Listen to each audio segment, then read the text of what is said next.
highlighting everything doesn't work.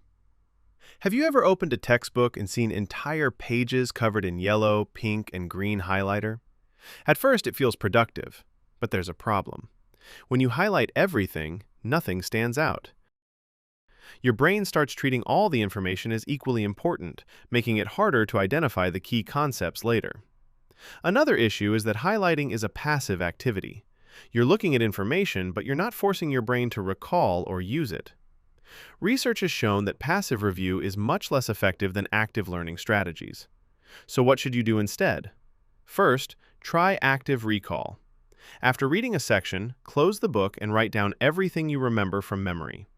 This forces your brain to retrieve information, which strengthens learning. Second, use the blurting method. Read for a few minutes, put the material away, and write everything you can remember on a blank sheet of paper. Then compare your notes with the original and fill in what's missing.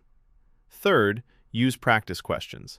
Testing yourself helps identify weak areas and improves long-term retention. Fourth, create flashcards for important facts, vocabulary, or concepts. Review them using spaced repetition so you see the information just before you're likely to forget it. If you still want to highlight, be selective.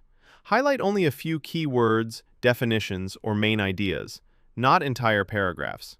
Remember, learning doesn't happen when you recognize information.